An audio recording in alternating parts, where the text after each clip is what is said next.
Fascist শাসনের আমলে যে সমস্ত সংবাদ মাধ্যম, যে সমস্ত সাংবাদিক ক্ষতিগ্রস্ত হয়েছেন, নির্যাতিত হয়েছেন, নিপীড়িত হয়েছেন, তাদের ক্ষতিপূরণ দেওয়া উচিত রাষ্ট্রের তরফ থেকে।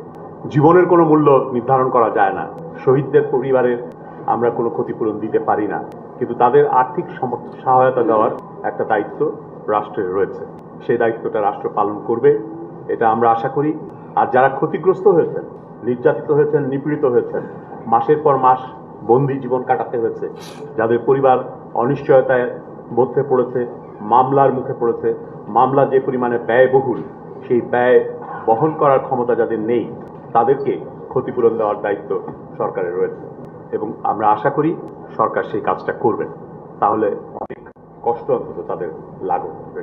আমি পরিষ্কার করে আমাদের কমিশনের প্রতিবেদনে খুবই গুরুত্বের সাথে এই কথাটা বলা হয়েছে যে সাংবাদিকদের যদি আর্থিক নিরাপত্তা নিশ্চিত করা না যায়, তারা যদি অন্যের করুণার উপরে, অন্যের পৃষ্ঠপোষকতার উপরে নির্ভরশীল থাকেন, তাহলে যাদের করুণার উপরে নির্ভরশীল থাকবেন, যাদের পৃষ্ঠপোষকতার উপর নির্ভরশীল থাকবেন, তাদের কাছে স্বাধীনতা ছাড় দিতে হবে।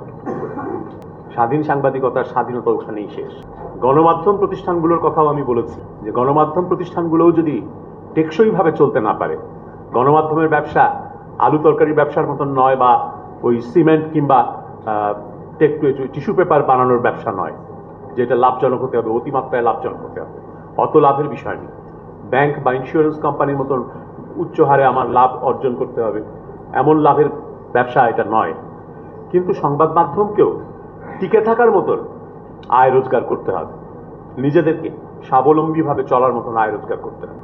সেজন্য এটার একটা টেকসই ব্যবসায়িক মডেল দরকার। সে কারণে আমরা বিভিন্ন নীতি সহায়তার কথা বলেছি, প্রস্তাব দিয়েছি, করের বোঝা লাঘব করার কথা বলেছি, যাতে গণমাধ্যম প্রতিষ্ঠানকে কারো করুণার উপরে, কোনো গোষ্ঠী, ব্যক্তি, সরকারের করুণার উপরে নির্ভরশীল হতে না হয়, কোনো মন্ত্রী, এমপি, এরকম কোনো ব্যক্তির প্রতি নির্ভরশীল হতে না হয়।